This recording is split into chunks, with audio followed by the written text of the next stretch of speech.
coming off of a Jägermeister Cup match, going back into regular season play.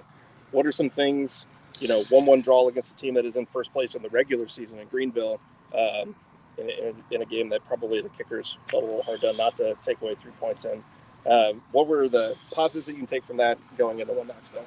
Yeah, just to address we left Greenville. Nils' goal was on sides in the run of play. It was unfortunate. Referees missed it. Same thing happened in Madison. So there was 4 points on the table that we should have taken. It stinks, but the fact that we're in the position and that we're creating chances is good.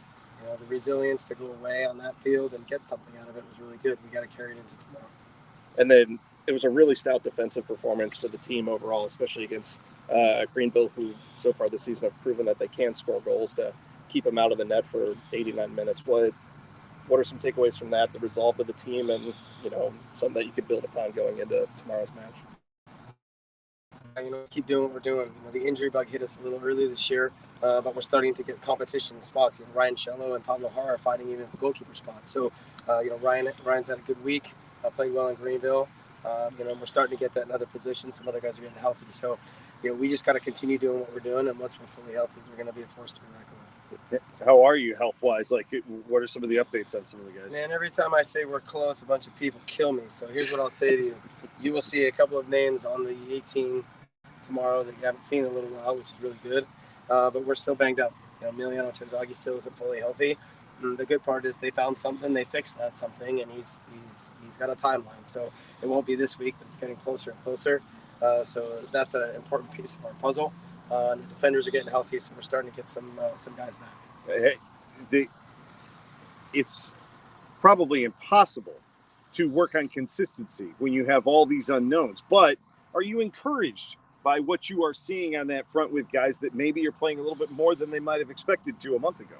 Every coach wants their best in their mind starting 11 on the field every day, every week, so you build consistency. But what we're trying to do all the way down to our academy is have fluidity. If we have a 17-year-old who's good enough, that 17-year-old is playing, and it's up to the veteran pro to take the job back. We've gotten that a little bit this year.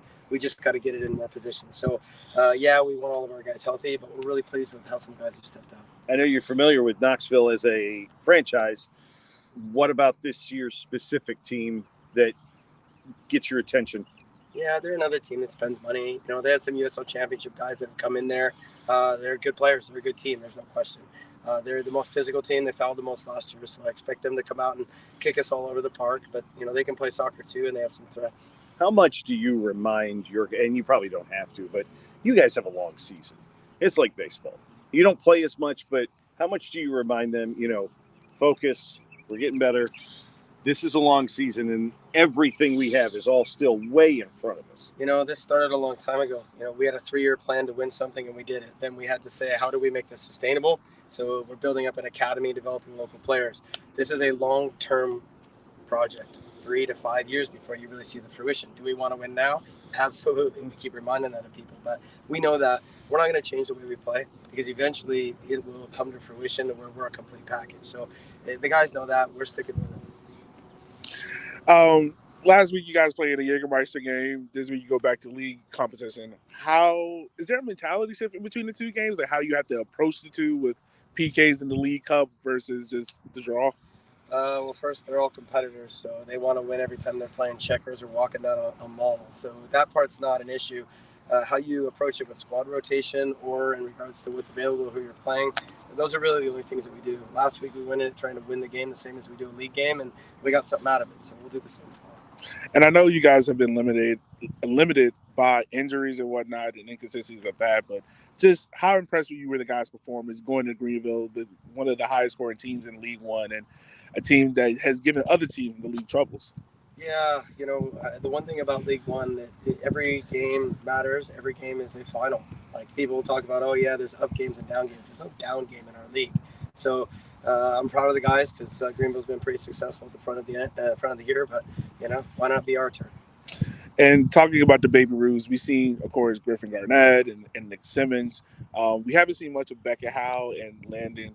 Are we expecting to see them soon, or has it just been more so plug them in when needed be? Beckett first has gotten into games. He's had a little bit of a leg injury, and it resurfaced. So the reason Beckett hasn't seen more time is because he's been fighting injury. Landon's trained well. He went down to Tampa and really killed it in the USL Academy Cup. So, he's pushing to get in.